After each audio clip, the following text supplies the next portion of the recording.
is CGTN, China Global Television Network. According to scientists, biodiversity on the planet is being lost at an unprecedented rate. And as Africa is home to thousands of unique and rare plant species, the continent is especially at risk. Plant diversity underpins the functioning of all ecosystems, and so conservation of flora has become a key priority for scientists around the world. So what exactly is being done to safeguard Africa's plant population, and what lessons can the rest of the world learn from China and Africa's efforts of conservation through collaboration? I'm Peninah Karibe. Welcome to Talk Africa.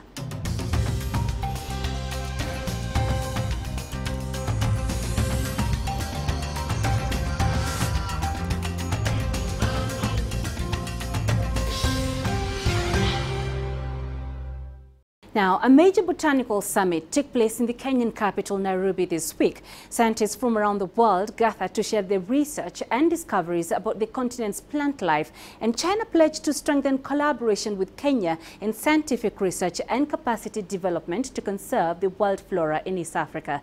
CGTN's Clementine Logan was at the event where she filed the following report. The theme for the association's 57th anniversary is Systematics, Biogeography and Conservation of African Plants and Fungi. This year, Kenya is host to hundreds of AITFAT's members, plant scientists from around the world, including China, brought together by their shared interest in the botany of tropical Africa. The hope is that their findings will be shared to help inform Africa's conservation efforts and urban planning. The botanists will also have a chance to visit some of Kenya's biodiversity hotspots. For AITFAT and its Chinese partners, this is also a chance to nurture a new generation of researchers. For the Kenya side and also on the African side, I think that through this cooperation, we could help them to either to improve their research facility and also for capacity building. For example, now we have admits about 88 young scientists and students from every countries to China, either for master or PhD degrees now. We're encouraging some more Chinese young scientists also to join our partners here in Africa. We work together for a bright future for the conservation of the biodiversity. The hope is this Congress will boost support for research and capacity building on the continent, which will in turn inspire a new generation to study and help preserve Africa's unique flora. Clementine Logan, CGTN, Nairobi, Kenya.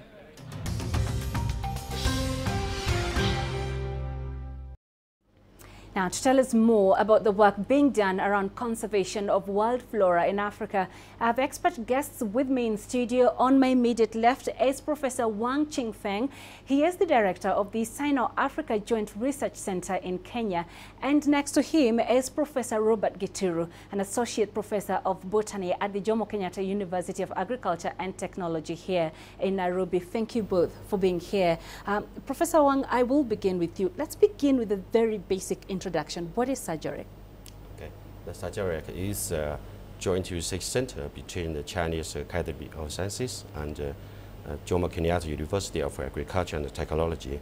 It was founded in 2015, and it's a platform for the basic research and also education center for the African scientists from all over the African continent.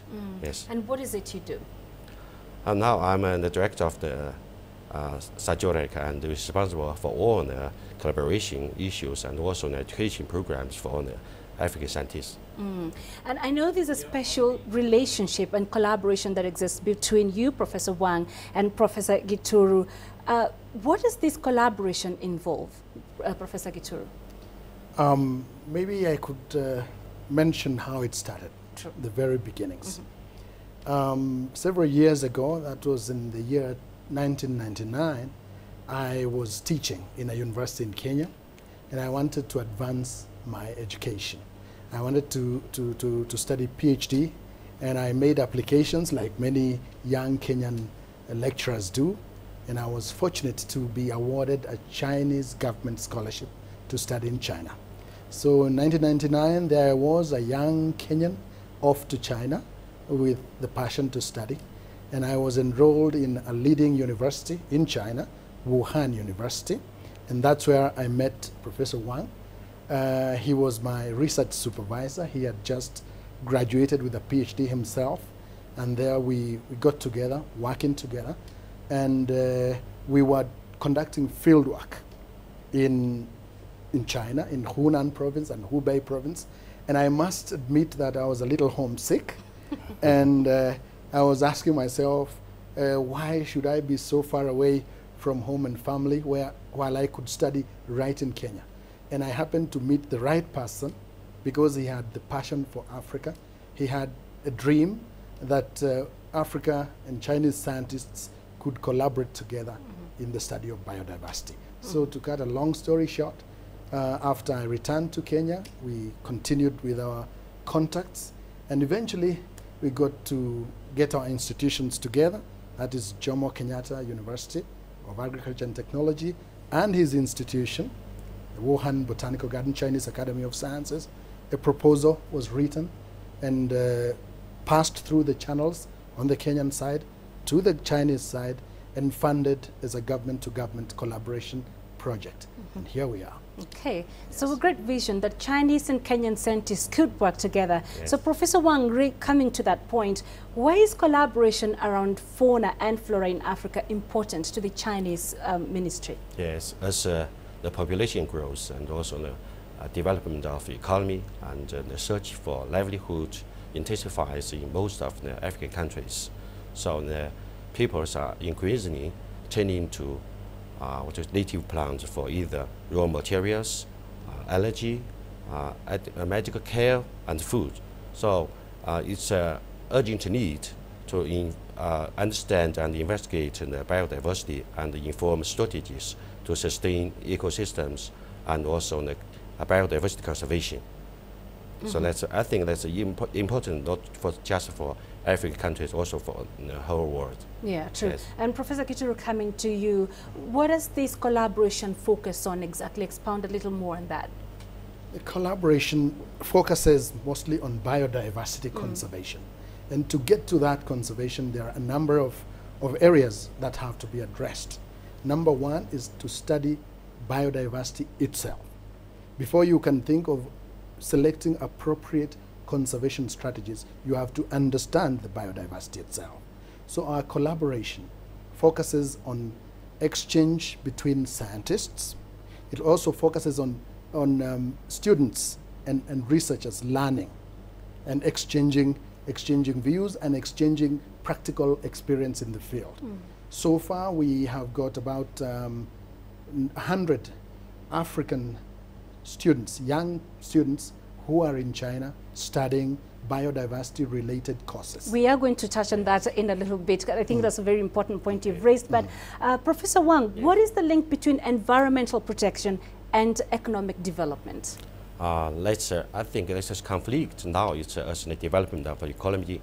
Last year I visited Savo National Parks, talking about this national parks management and also the local communities searching for the livelihood.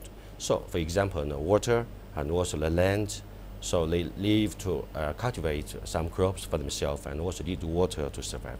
But for the wild animals, also this water shortage and water conflicts and the land conflicts is always there. So now, as the development of the local communities, so it's very important for how to balance these conflicts between the human being activities and the environmental protection. Right. Yes. Professor Kituru, very important point I think Professor Wang has raised, but how exactly do we achieve that? Maybe again, if we look back, the traditional thinking was that economic development and conservation were mutually exclusive. That is wrong. And that was informed by people not being clear on the right premises. Indeed, economic development and conservation can and should go hand in hand. Because if you want to sustain economic development, you need you need working ecosystem. You need water systems, you need fisheries, you need forests for health and development. So the two are not mutually exclusive. They indeed support one another.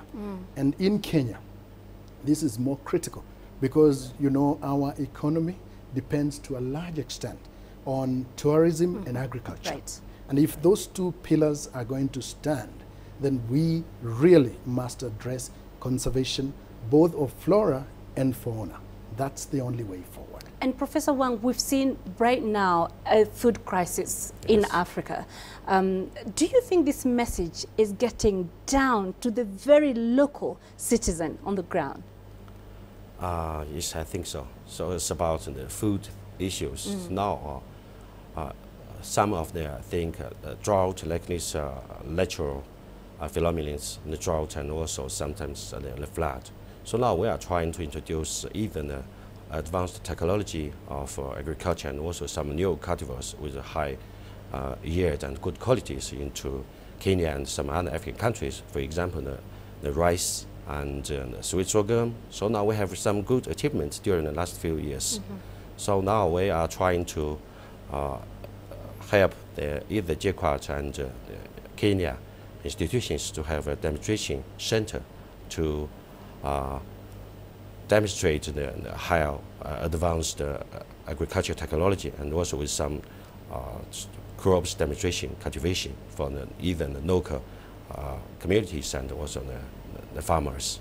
Yes, for future. Professor Giture wanted to add something onto that. I could see you nodding when you were talking. Yes, I want to add by saying that collaborating with JKUAT was the right thing to do, because our university happens to be the leading institution in Kenya in terms of extension of services to farmers.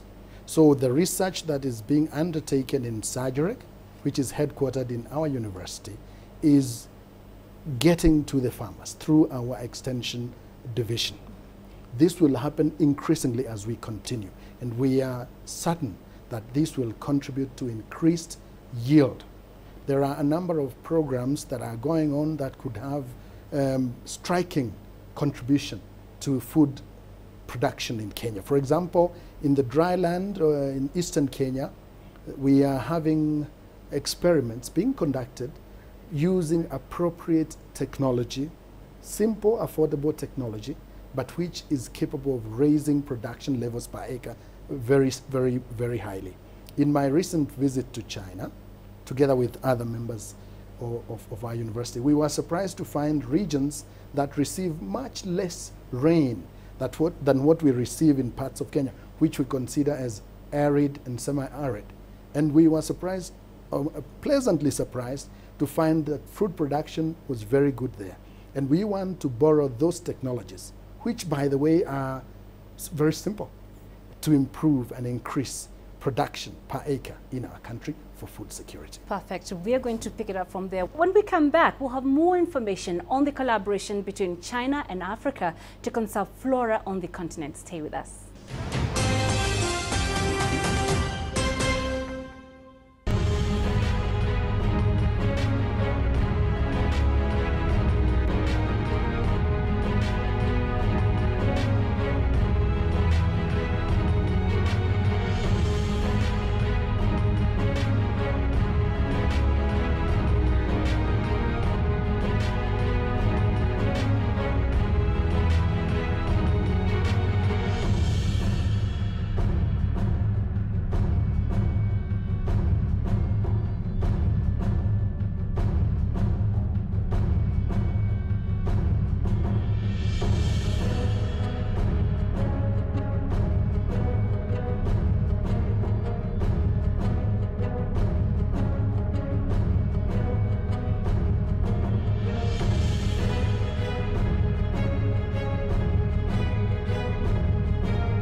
Welcome back to Talk Africa. Now, earlier in our discussion, we heard about the work being done by the Sino-Africa Joint Research Center to conserve wild flora in East Africa. The venture brings together Chinese and Kenyan scientists who hope to document more than 7,000 plant species. CGTN's Robert Nagila recently joined botanists and researchers on an expedition to see exactly what their work involves. We're deep in the heart of the Shimba Hill National Reserve, just south of the city of Mombasa. A small scientific expedition is making its way to the dense part of the forest. These Chinese and Kenyan scientists are putting together a database of the country's flora. Botany students also form part of the expedition.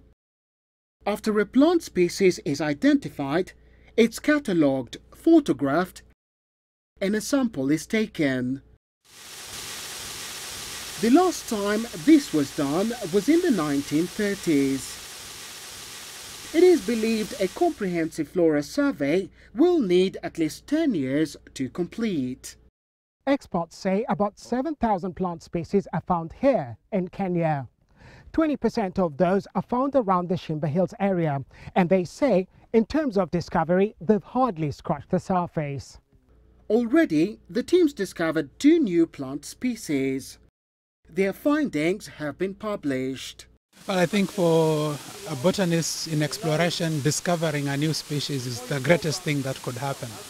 And frequently when you have been studying a group of plants for a while, you begin to know what the members look like. And when you see a strange member, then you have an idea that it could be new. The first 20 published volumes are expected in 2017. The research is aimed at not only documenting plant species, but saving Kenya's natural resources too.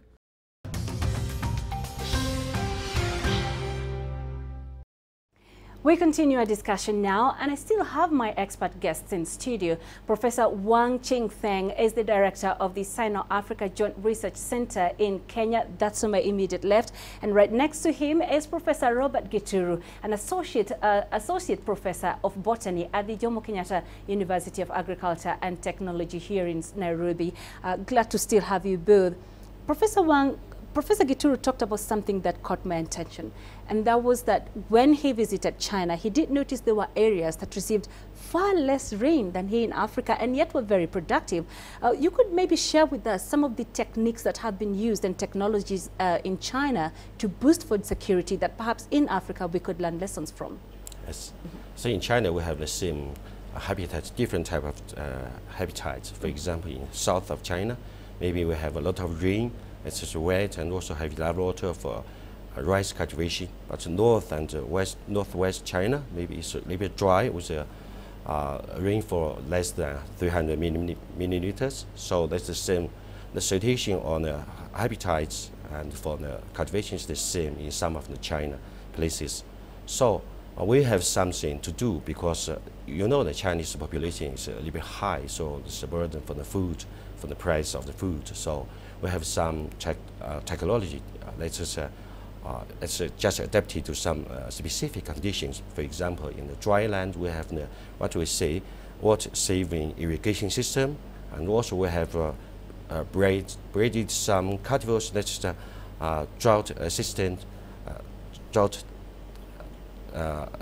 and also some for the a little bit higher rainfall area. So we have some crops. So we have already introduced some of these new cultivars here to the University of Agriculture and Technology right here. So we do hope that we have some achievements of this new technology and new crops. Yes. Professor Gituru, expand further on that. What are some of the projects that you've introduced here in Kenya? So far, I could mention a few. First of all, in terms of agriculture, our universities and University of Agriculture and Technology, we could mention a few crops. For example, maize, like I said. We have varieties that have been introduced from China. And in the eastern part of Kenya, they are trying to find out the best way of cultivation, the best technology. I could mention a simple technology that seems to be working wonders. it is simply using plastic sheeting on the ground rather than using traditional mulching techniques. Plastic sheeting, and this is sheeting that can be recycled, and that helps to conserve moisture in the ground. And you'd be surprised at the kind of maize that you can get, and fruits as well. So I'm talking of appropriate, not very expensive technology. That is maize. Coming to rice, we have experiments going on in the field as well as inside our university, where we are trying to identify suitable cultivars of rice imported from China that are suitable for growth here in Kenya. And we are already getting results. From our last harvest, we compared those cultivars and basmati, which is the most commonly grown in Kenya, and we found that we got about 40% more production. That, to me, is really significant. I could mention grapes. You know, grapes in Kenya are pretty expensive. You walk into any supermarket and they are a pricey fruit. They're imported, as a matter of fact. All of them are imported, South Africa and elsewhere.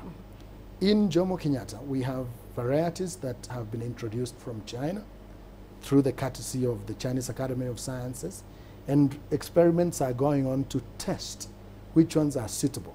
Already we have identified 2 varieties that are very promising, especially because they don't require chilling for flowering to occur. You know, our climate is tropical climate. We don't have the winter season. So 2 varieties are promising wonderful results, and we are working on that. Finally, I would mention sweet sorghum. We are also trying varieties that have, again, kindly been provided by the Chinese Academy of Sciences, and we are seeing good progress. Let's talk about now the scholarships that Professor Gituru had talked about. Tell us more about that. How many students have benefited from these scholarships? To present, we have admitted about 92 students from Africa. So among them, 20 are now pursuing their PhD degrees in China. So every year, in the future, we will admit about 30 African students with the scholarship of the University of Chinese Academy of Sciences, and also the CAS and Trust President scholarship. Now, for the last year, 4 of them have already gotten their master's degree and back to Kenya, and now one student is John Kamau, is the teacher of Jomo Kenyatta University, and another one now got a job as a staff of the National Museum of Kenya. So they achieved the notice. They have a very good performance in China.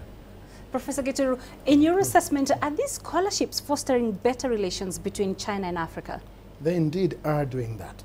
And one reason why I support that is that they are getting the students in their early ages. Because when one is young, that is when they are able to adapt to a new culture and to form long-lasting relationships. As you can see, myself and Professor Wang, we met when we were much younger.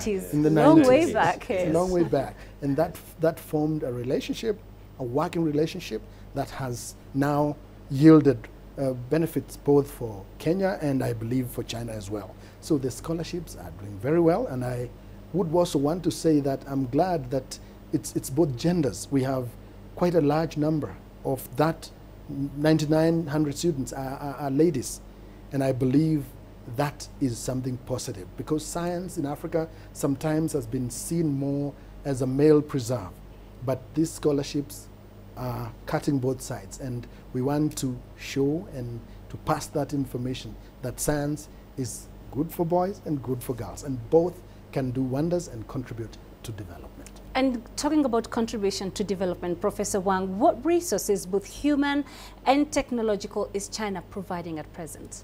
Yes, as you know, that during the last 30 years, we experienced the development and natural protection. And we have experienced how to conserve some of the either botanical heritage and also the natural resources.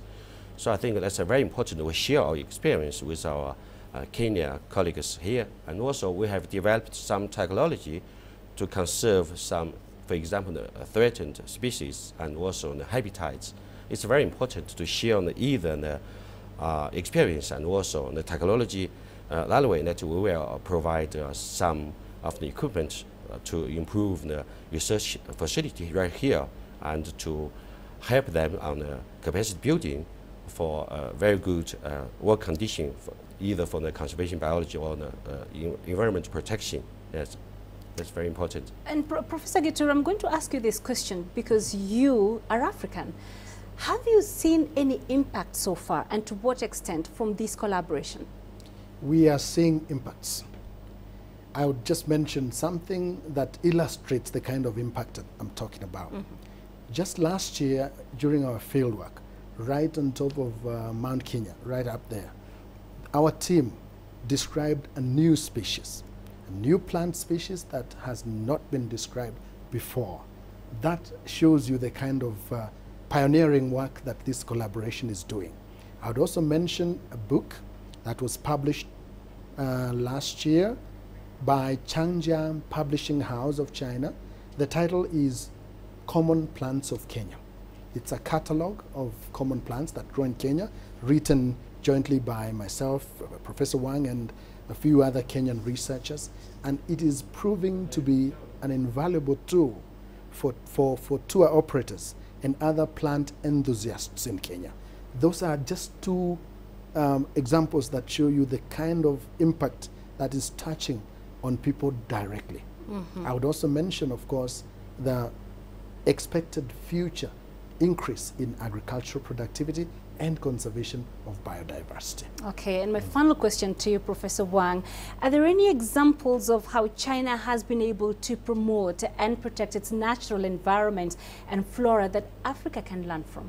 Yes, before I came to Africa, I helped a local community to establish or set up a nature reserve, that's in Hubei province. So my experience is that a thorough or whole investigation on the biodiversity in that specific area is very important. So we conduct either field survey and investigation, then document all the species diversity, either the plant or the animals there, and then we help them to establish a management framework for the national park, and then also we inform some strategy to conserve some specific species there. I think that's important. So this kind of experience and also the technology for the management of the national parks or the natural reserves, I think we can share this with either our Kenya colleagues and for their conservation biology in practice. Yeah. Well, great discussion. Thank you very much for joining us. And that's all we have time for this week. But thank you to my guests for their insights. In my immediate left, Professor Wang Qingfeng. He is the director of the Sino-Africa Joint Research Center in Kenya. And next to him is Professor Robert Gituru, an associate professor of botany at the Jomo Kenyatta University of Agriculture and Technology here in Nairobi. Remember, you can join the conversation online through Facebook, Twitter, and YouTube. And do tune in again next week for more on Talk Africa. From me, Peninah Karibe, it's goodbye.